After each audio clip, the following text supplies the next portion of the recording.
First of all, there's a nice little one here. Old Gracie combatives here.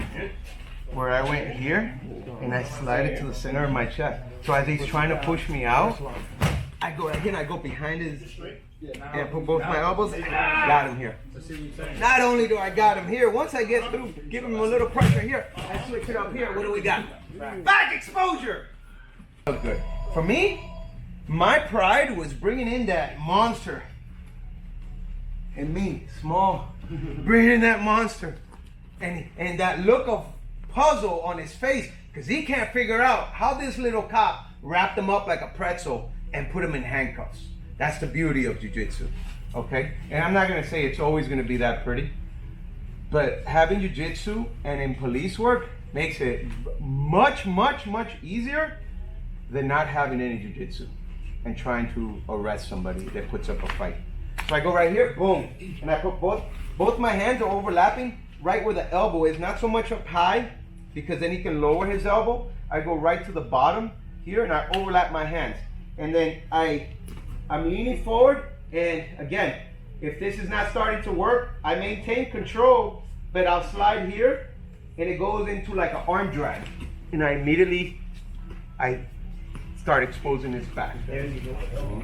You're gonna grab. If at any moment you feel it's not a good grip, just pull your hand out. It shows them that you don't have a good grip. You know? Here,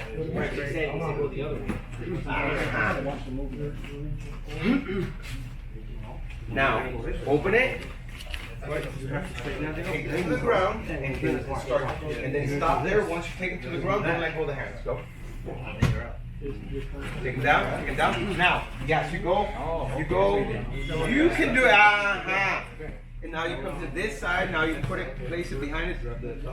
Okay, good, except I'm more angled in more of a north-south, yeah, and I'm right here. Everything is good except I'm more here on in this side of his arm. That's where I end up, and now from there, you end up with the shoulders. Yeah, I go across the shoulders because departments, you always have the legal bureau. They'll see the knee across the neck and they want to stay away from that, understandably. So we teach to go across the shoulder blades. The inside, we're going to start with the inside. So I'm going to take my hand, it's going to go over his hand here. My thumb is going to stay somewhere in the back here of his knuckles, not so low, like around the top of the knuckles. And then my four fingers are just grabbing the meat part here. So I'm going right here.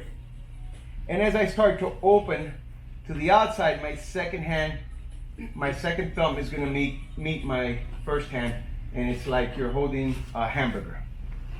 So I'm here. Don't really do this. Your hands become weak when they're extended from your body. And if you actually push it towards him, his arm becomes strong when it's close to him. So we have to do the reverse. You hear? So I need to go away from him, but close to me. Once I take him down here, now it's really up to you. There are ways to continue this control here. I maintain this pressure here, and now I'll switch to the back elbow, start riding him over here, and go right into my... Remember, I avoid the neck. I'm right here. In a real fight, if you're on the neck, oh well, that's part of fights. But in training, you're being taught to go across the back. This thigh under this arm, so he can't get that arm out anymore. So again, both your hands here secured. And tell him to bring that hand over. Bring your right hand over. Good. Good. And also, as you have control here with both your hands, assuming we were here on this side, let's say this guy was actually going for a weapon or something right in here. What do you got? Switch hands, pull out your sidearm. Yeah, you take care of him right there. Yeah, I'm not saying that you can't disarm him from here, but it's a 50-50 when you're talking about hand-on-hand disarming. Forget that, man. You want to go home to your family. Control, hand out. I put that gun right to his head. He pulls out a gun, I'm blowing his head off. Yes, I said it. Don't do it to a cop. You won't get killed.